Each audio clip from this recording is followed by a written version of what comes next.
Listo. Entonces estamos hablando de el tránsito de sangre al interior del corazón y dijimos que la sangre se mueve de venas a aurículas, de aurículas a ventrículos y de ventrículos hacia una arteria en cualquiera de las dos asas circulatorias.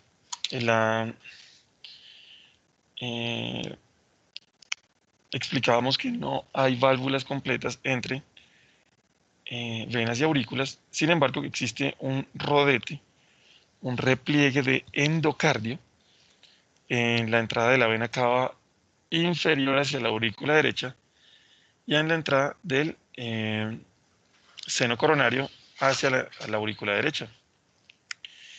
El rodete de la cava inferior se llama la válvula de Eustaquio y el rodete de la entrada del seno coronario la válvula de Tevesio.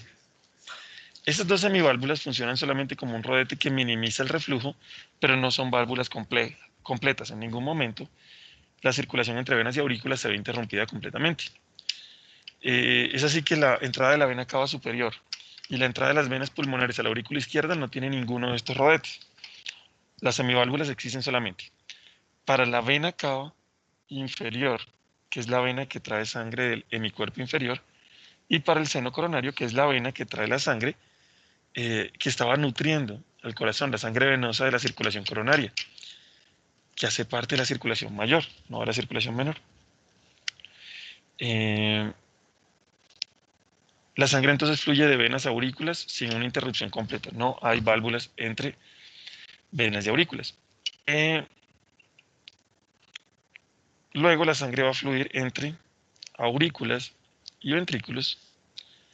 La sangre va a fluir entre aurículas y ventrículos pasando a través de una válvula aurículo-ventricular. Las válvulas aurículo-ventriculares sí pueden producir oclusión completa del orificio aurículo-ventricular, es decir, estas válvulas tienen dos estados, o abiertas o cerradas, y sus movimientos serán importantes en la clínica, ya que el cierre de las válvulas típicamente produce un ruido que podemos auscultar y representar en la fonocardiografía. Son válvulas antirreflujo, permiten el paso de sangre en un sentido pero no en el otro. Cuando la presión en la aurícula es mayor que la presión en el ventrículo, la válvula aurículo-ventricular se abre.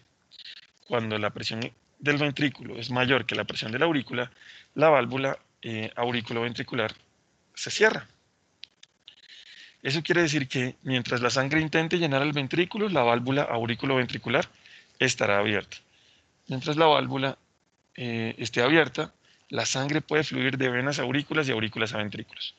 Si el ventrículo en la fase sistólica empieza a contraerse, pues la válvula aurículo-ventricular se cierra. Esa válvula aurículo-ventricular cerrada, va a provocar que la sangre ya no pueda devolverse y tenga que avanzar del ventrículo hacia la arteria. Entonces las válvulas cardíacas permiten un solo sentido de flujo.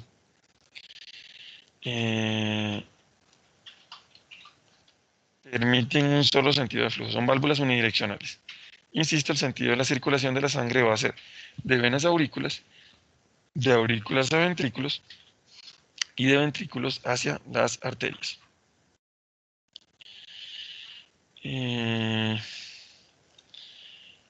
Acá. Listo. Entonces, las válvulas aurículo-ventriculares trabajan al unísono entre el lado derecho y el lado izquierdo.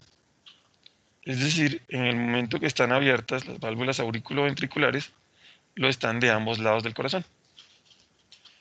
Entonces, si yo estoy mirando el recorrido de la sangre al interior del corazón, lo que estoy mirando es que la sangre se mueve de una vena hacia una aurícula, de una aurícula a un ventrículo y de un ventrículo hacia una arteria. Ese es el sentido de la circulación tanto en el lado derecho como en el lado izquierdo. Del lado izquierdo sería las venas pulmonares a la aurícula izquierda, de la aurícula izquierda a través de una válvula aurículo-ventricular, que es la mitral, hacia el ventrículo izquierdo y del ventrículo izquierdo hacia la aorta a través de una válvula, la válvula sigmoidea. Y por allá tenemos el callado de la aorta y la sangre da la vuelta. Entonces lo importante acá es recordar el sentido de la circulación, de venas a aurículas, de aurículas a ventrículos y de ventrículos hacia las arterias. El mecanismo antirreflujo de las válvulas aurículo-ventriculares es diferente al mecanismo antirreflujo de las válvulas sigmoideas. El mecanismo antirreflujo de las válvulas es diferente para las válvulas auriculoventriculares y para las válvulas sigmoideas. Las válvulas auriculoventriculares funcionan y pueden cerrarse y abrirse debido a la fuerza de contracción del ventrículo. ¿Cómo es esto? Resulta que, resulta que las válvulas auriculoventriculares tienen la voy a señalar, la válvula auriculoventricular que está acá puesta como una pared entre lo que es la aurícula y lo que es el ventrículo. Eso es del lado derecho. Van a estar, yo me imagino la válvula va a tener unas puertitas que se llaman valvas. Entonces tengo 3 de esas valvitas. Y esas valvitas, cuando están abiertas, recuerden, si están abiertas es porque la presión de la aurícula es mayor que la del ventrículo, ofrecen un orificio completo por donde puede pasar la sangre. Es decir, la apertura de la válvula auriculoventricular permite el paso de la sangre cuando esas puertitas se mueven. Esas puertitas se mueven, recuerden, gracias a un delta de presiones.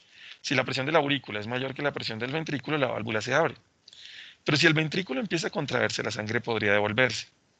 Como la sangre se puede devolver, el chorro de sangre que intenta devolverse empuja las valvitas. Si imaginamos esto en un plano horizontal, yo me imagino que este es el orificio y aquí arriba tenemos la aurícula. Aquí arriba tenemos la aurícula y acá abajo tendríamos el ventrículo. Entonces el punto es que las puertitas, cuando la presión de la aurícula es mayor que la presión del ventrículo, las puertitas se abren hacia el ventrículo. Entonces la sangre fluye y puede llenar al ventrículo.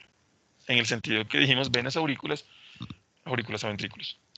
Pero cuando la sangre en el ventrículo empieza a ganar más presión porque el ventrículo entró en fase sistólica, se está contrayendo, la sangre podría devolverse hacia la aurícula. Es decir, lo que esperaríamos que pasara es que las válvulas se doblaran hacia la aurícula y la sangre de forma incorrecta se devolviera en un reflujo ventrículo auricular.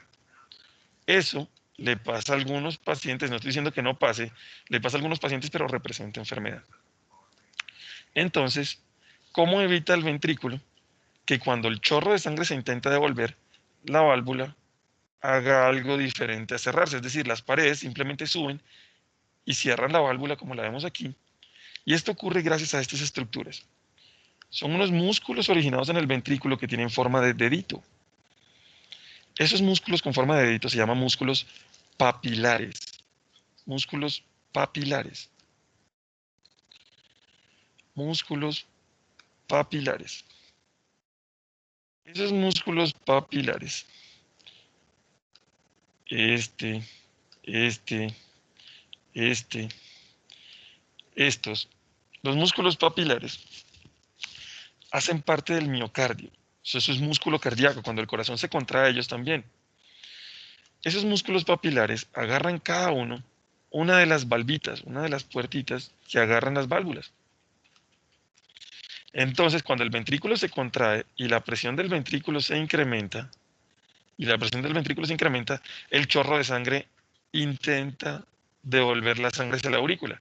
¿Qué evita que la sangre se devuelva? Que a través de esas estructuras que se llaman las cuerdas tendinosas, tejido conjuntivo propiamente dicho denso regular, esas cuerditas amarran la valva hacia el lado del ventrículo y evitan que la sangre se devuelva. O sea, la puerta se tira con fuerza hacia la aurícula, pero estamos jalando la puerta desde el ventrículo y por tanto la sangre no se devuelve.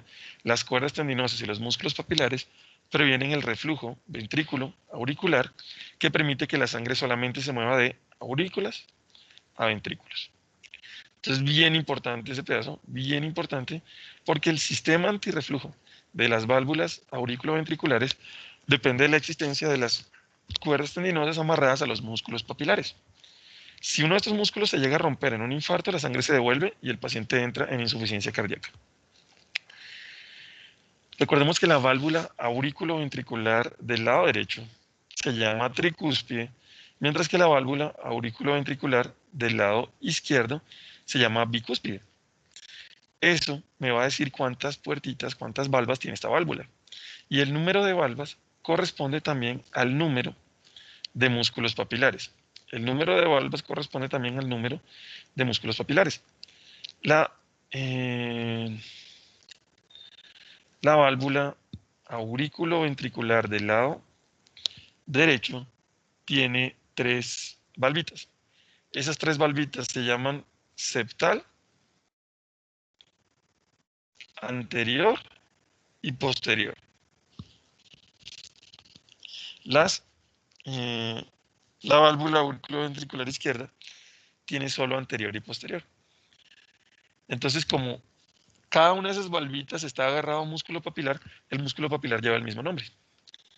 El músculo papilar lleva el mismo nombre. Del lado derecho septal, anterior y posterior, y del lado izquierdo, anterior y posterior. Entonces, la idea de las válvulas auriculoventriculares agarradas por unos músculos papilares y unas cuerdas tendinosas es que si la aurícula tiene más presión que el ventrículo, la sangre puede fluir. Cuando el ventrículo se contrae y la sangre intenta, como un paracaídas, estas válvulas se llenan de sangre, la sangre intenta devolverse hacia la aurícula, pero las cuerdas tendinosas y los músculos papilares la alan hacia el ventrículo, previniendo el reflujo ventrículo arterial. Ventrículo auricular, perdón. De la misma manera, las válvulas sigmoideas están generando un sistema antirreflujo, pero este sistema está entre los ventrículos y las arterias. Esto está entre los ventrículos y las arterias. Las válvulas aurículo-ventriculares tienen como mecanismo antirreflujo tienen las cuerdas tendinosas. Las válvulas semilunares o sigmoideas, las que están entre el ventrículo y la arteria, no tienen ni músculos papilares ni cuerdas tendinosas. Son más parecidas a ese primer dibujo que vimos. Es decir, cuando la sangre tiene más presión en el ventrículo que en la arteria, la sigmoidea es desplazada. Esa sigmoidea que se desplaza, esas valvitas que se abren, permiten que el flujo de sangre pase del ventrículo a la arteria. Pero cuando la presión de la arteria es mayor que la presión en el ventrículo, la sangre llena los saquitos, la concavidad de las válvulas sigmoideas, y al llenarlas, ahí sí sin ninguna otra estructura, más allá que el apoyo que hacen entre ellas en este punto de unión que se llama lúnula, no están agarradas de más nada, es simplemente que la sangre llega cuando intenta devolverse, cuando el ventrículo se le acaba la fuerza, cuando la presión en la arteria es mayor que la presión del ventrículo, y como un paracaídas, ¡pum!, se soplan las 3 valvitas y se cierra en este punto que se llama lúnula la válvula sigmoidea. El sentido de esto es que la parte cóncava de la válvula está mirando hacia el ventrículo. Perdón, la parte conveja de la válvula está mirando hacia el ventrículo. La parte cóncava, la que tiene el saquito, donde se llena la sangre, está hacia el lado de la arteria. Entonces, cuando el ventrículo empuja, la válvula no tiene dónde almacenar la sangre y la sangre sale. La sangre, cuando intenta devolverse, llena los saquitos y como un paracaídas se sopla la válvula y se cierra sin necesidad de músculos papilares o cuerdas tendinosas. La actividad antirreflujo de la válvula sigmoidea depende de la forma de la válvula, no depende de ni músculos papilares ni de cuerdas tendinosas. Las válvulas hacen ruido cuando se cierran. En un individuo sano las válvulas no hacen ruido cuando se abren y eso lo miraremos en la clase de ciclo cardíaco. Entonces, eso con respecto a este pedacito de la circulación, y es que los músculos papilares y las cuerdas tendinosas agarran las válvulas auriculoventriculares y eso previene que la sangre se regrese. Y que la parte cóncava de las válvulas sigmoideas, está hacia el lado de las arterias. Entonces, cuando la sangre intenta regresarse, la válvula sigmoidea se cierra. Además, recordemos que las cavidades del corazón, aurículas y ventrículos, están separados por unos septos. La aurícula está separada por el septo interauricular y el ventrículo está separado por el septo interventricular. El crecimiento de estas cavidades es diferente entre la aurícula y el ventrículo, porque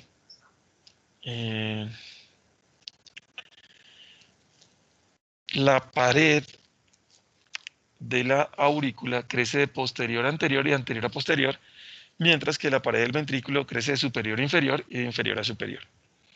El proceso de formación de las dos aurículas parte, recuerden ustedes, de una estructura que se llama el septum primum. El septum primum va de posterior a anterior. Y ese septum primum, como una cortina muy pequeñita, si yo la corro toda de atrás hacia adelante, me deja un espacio en donde inició, porque corrí toda la cortina hacia adelante. Ese orificio que queda ahí, se llama el ostium primum. Y luego una segunda parte de la pared, que crece de anterior a posterior, que es el septum secundum, crece, pero no llega nunca completamente y queda semiabierta en un orificio que se llama el ostium secundum. Ese ostium secundum madura a una estructura que se llama el foramen oval. Y ese foramen oval va a permitir que durante la vida intrauterina la sangre de la aurícula derecha pueda mezclarse con la sangre de la aurícula izquierda, siendo preferente la circulación del lado derecho pasar hacia el lado izquierdo. Ya vamos a ver la importancia de esto. Cuando nacemos, típicamente se revierte el gradiente de presiones y la aurícula izquierda empieza a tener más presión que la aurícula derecha, y entonces ese ostium secundum se cierra y deja una depresión, es decir, la pared se ve gruesa en todos lados, menos en ese punto donde estaba el huequito, y en el adulto eso lo vemos como la fosa oval. Lo vemos como la fosa oval. La, la, la tasa de crecimiento del septo interventricular es diferente a la del septo interauricular. Del septo auriculoventricular crece una pequeña estructura que se llama el septo membranoso. Y del ápex del ventrículo primitivo crece una gran pared que se llama el septo muscular. El septo muscular sube un 90% del camino y el septo membranoso baja un 10% del camino. Se encuentran a la mitad y logran la separación en la vía intrauterina. El ventrículo nace separado, las aurículas nacen comunicadas. Ese septo muscular y el septo membranoso que se encuentran en ese punto serán el origen de la mayor parte de las cardiopatías congénitas que llamo comunicación interventricular. Y los defectos del cierre de esto serán los que producen la cardiopatía congénita que llamamos la comunicación interauricular. Ahora, ¿eso por qué es importante en la vida intrauterina? Porque resulta que en un adulto, el ventrículo derecho en la circulación mayor debe bombear la sangre hacia los pulmones para realizar la hematosis. Para que la sangre se recargue con oxígeno, la sangre debe ser bombeada. La sangre debe ser bombeada hacia los pulmones, donde se realiza el intercambio con el aire, y esa sangre oxigenada regresa por la vena pulmonar hacia la aurícula izquierda para poder perfundir la circulación mayor. Pero la criaturita que está metida en el líquido amniótico, la criaturita metida en el líquido amniótico no tiene acceso al aire ambiental. Es decir, cuando la criaturita en el útero de la mamá flotando en líquido amniótico está bombeando sangre hacia los pulmones, la sangre allá no va a oxigenarse, punto. El pulmón no está aportando oxígeno. No puede. El niño tiene los pulmones llenos de líquido amniótico. Entonces, ¿dónde se oxigena la sangre del feto? El feto tiene que bombear la sangre del ventrículo izquierdo a través de la aorta y por ahí en la bifurcación de las ilíacas salen dos arterias que se llaman las arterias umbilicales. Y las arterias umbilicales llevan la sangre hasta la placenta y la placenta que tiene contacto con la sangre arterial materna, la placenta que tiene contacto no directo, es decir, no se mezcla la sangre, sino por difusión con la sangre arterial materna, eh, va a capturar el oxígeno de ahí. Por difusión lo va a capturar. Ese oxígeno que hace difusión, entonces, es curioso, es capturado por la sangre que va saliendo de la placenta y de regreso al corazón, es decir, por la vena umbilical. Los nutrientes y el oxígeno van a pasar por una vena y esa vena va a pasar por el principal órgano que rige el metabolismo del feto, que es el hígado. Y una vez se distribuye eso por encima de la circulación portal, las venas suprahepáticas drenan hacia la vena cava inferior y es bien particular porque en el niño, en la vena cava inferior, vamos a encontrar la sangre que tiene más nutrientes y más oxígeno. Esa sangre de la vena cava inferior sube hasta llegar a la aurícula derecha. Lo que pasa en un adulto es que la sangre debería fluir de aurícula derecha, ventrículo derecho y pulmones, venas pulmonares y ahí se la aurícula izquierda. Entonces recuerden que este órgano no nos está aportando oxígeno, el pulmón no nos está aportando oxígeno. Entonces no tengo que irme para allá. Esta comunicación interauricular que se llama el foramen oval funciona en los fetos porque la sangre ya oxigenada pasa de la aurícula derecha a la aurícula izquierda, de la aurícula izquierda al ventrículo izquierdo y del ventrículo izquierdo a todos los tejidos. Entonces el sentido circulatorio aquí es que la sangre oxigenada viene de la placenta y del hígado y como estos son órganos de la circulación mayor, estos órganos aportan el oxígeno hacia la circulación venosa sistémica. Como ya tengo oxígeno, es mejor pasar a la circulación venosa pulmonar y de ahí iniciar la circulación mayor para entregar el oxígeno y los nutrientes a los órganos que están creciendo en la criatura. Sin embargo, pasan dos cosas. Primero, el pulmón también necesita oxígeno para crecer.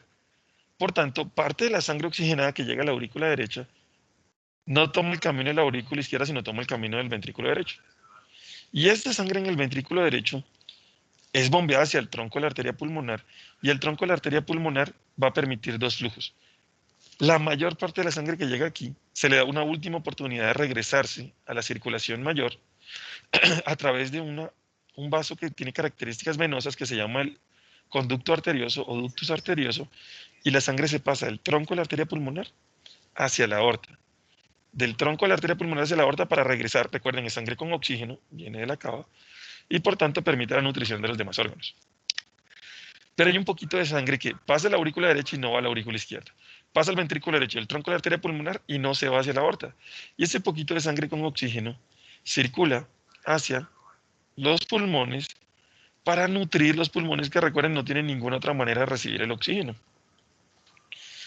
Entonces, las principales diferencias entre la circulación fetal y la circulación del adulto va a ser una comunicación interauricular funcional y persistente, una comunicación entre el tronco de la arteria pulmonar y la aorta, que aquí se ve súper complicada y difícil de montar, pero cuando uno ve cómo es la anatomía del cuerpo se da cuenta que eso es un conducto chiquito que está entre la aorta y el tronco de la arteria pulmonar. Entonces la sangre pasa de la aurícula derecha a la aurícula izquierda directamente y de la aurícula izquierda hacia la aorta y hacia todos los tejidos. La sangre que se pasa de la aurícula derecha al ventrículo derecho pasa al tronco de la arteria pulmonar. La mayor parte de esta es bombeada a través del conducto arterioso hacia la aorta, hacia todos los tejidos periféricos. Pero el poquito de sangre que no coge ese camino se va hacia los pulmones para también oxigenar a los pulmones.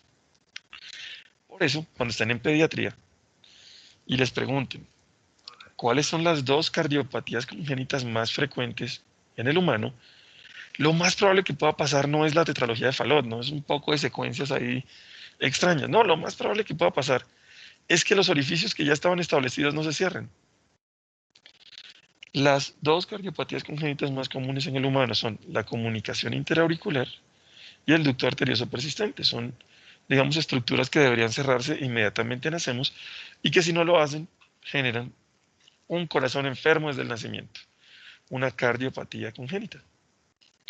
Luego, si les quieren, si el pediatra se pone eh, más intenso con sus preguntas y les pregunta cómo se clasifica la comunicación intraauricular, usted puede recordar esta historia y saber que hay dos septum y dos ostium, septum primum, septum secundum, ostium primum y ostium secundum, y que si se daña cualquiera de esos procesos, el hueco va a quedar persistente. Por tanto, los cuatro tipos de comunicación intraauricular son de septum primum, de septum secundum, de ostium primum y de ostium secundum. Sobre las diferencias de la circulación fetal y la circulación del adulto. Eh, Otras particularidades sobre el corazón. Primero, el corazón es un órgano que está metido en un celoma. El corazón tiene en sí mismo tres capas, como vaso sanguíneo modificado que es. El corazón tiene tres capas que son el endocardio, que es análogo al endotelio en los vasos sanguíneos. El miocardio, que es análogo a la túnica media en los vasos sanguíneos. Y el epicardio, que es análogo a la túnica adventicia de los vasos sanguíneos. Esas tres capas del corazón están contenidas en una serosa, en una bolsa que está encargada de proteger y lubricar los movimientos del corazón dentro del mediastino.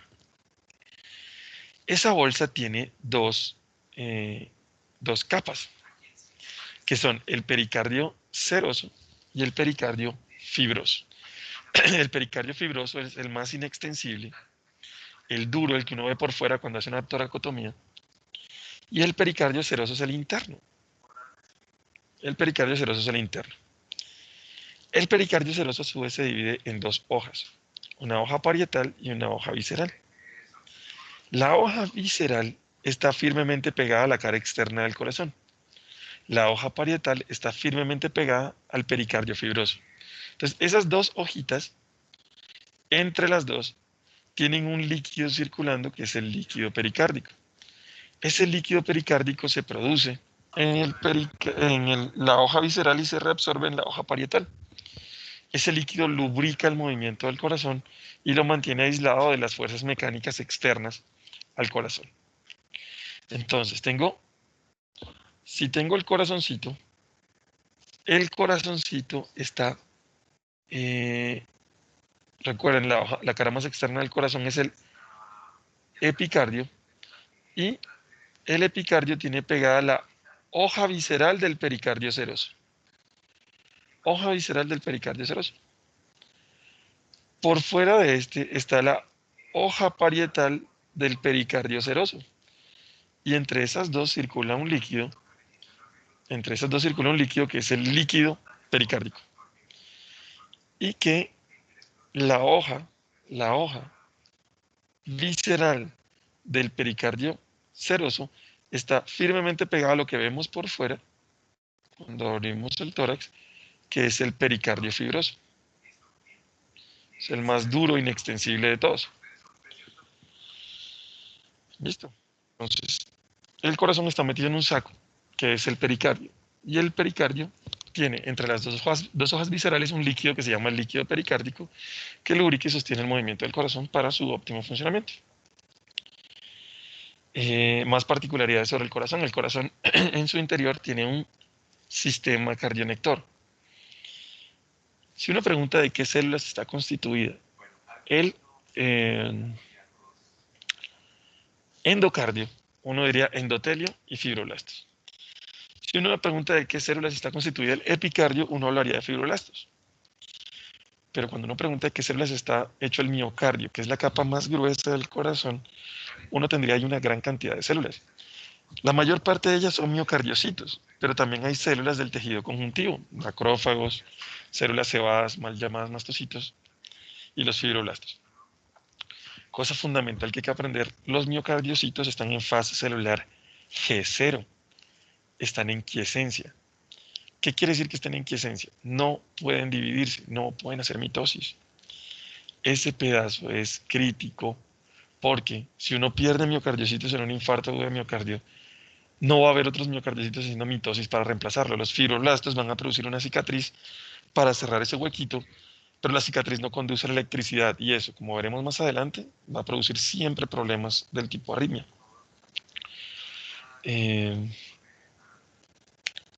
Bueno, y concentrados en los miocardiocitos hay varios tipos de miocardiocitos. Hay unos miocardiocitos contráctiles, hay unos miocardiocitos del sistema cardionector y hay unos miocardiocitos neuroendocrinos. El corazón puede liberar hormonas y el corazón es blanco de múltiples hormonas.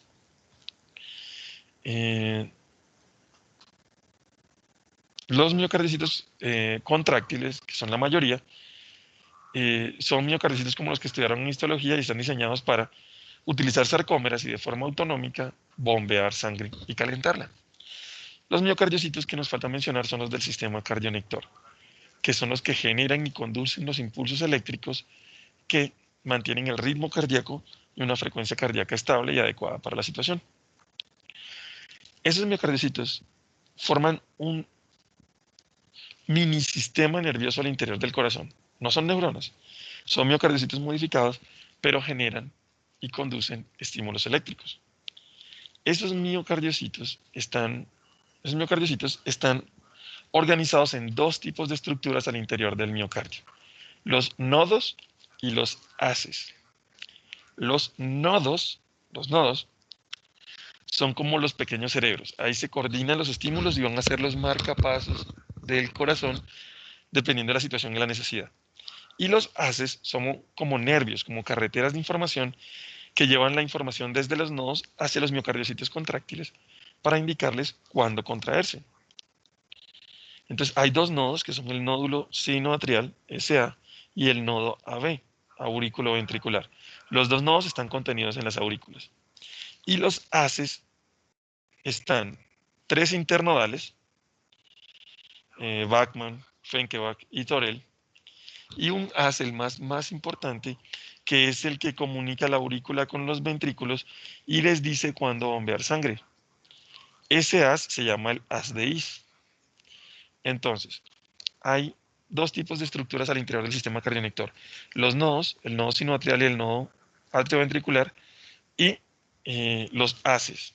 Los haces que comunican los nodos y el haz que comunica el nodo AB con los ventrículos para controlar su frecuencia de contracción. Nodos y haces como estructuras del sistema cardionector. Listo.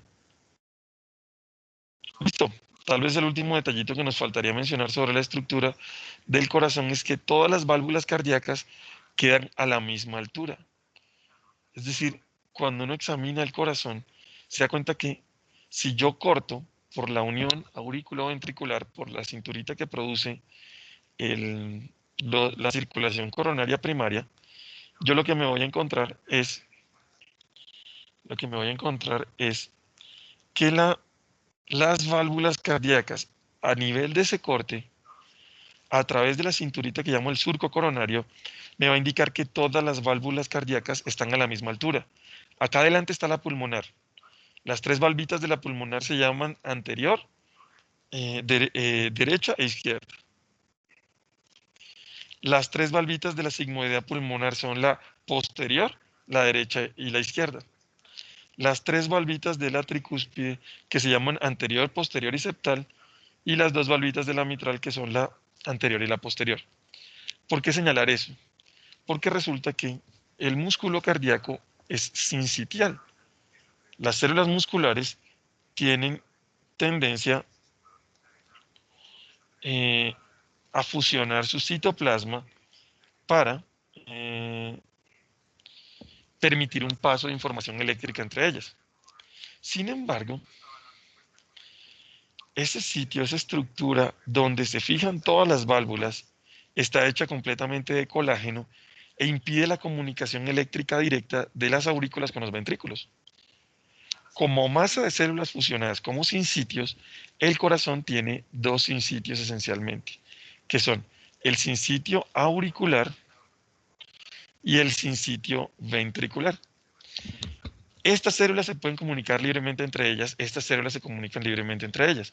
Como las estructuras que llamamos marcapaso están en las aurículas, alguien tiene que decir al ventrículo cuándo contraerse. Por eso existe el sistema cardionector, con el principal marcapaso que es el nódulo sinusal, ayudadito ahí del nódulo auriculoventricular, los haces internodales y el haz de His van a permitir que la información eléctrica viaje a través de ese anillo fibroso, el anillo de inserción valvular, y los ventrículos sepan cuándo contraerse por la orden de esta estructura, de este sistema que genera y conduce los estímulos a través del corazón que llamamos el sistema cardionector. Sin sitio auricular, sin sitio ventricular, separados por el anillo fibroso y comunicados por un único punto que es el haz de His, que atraviesa el anillo fibroso y le da la información eléctrica al ventrículo para poder despolarizarse y finalmente contraerse.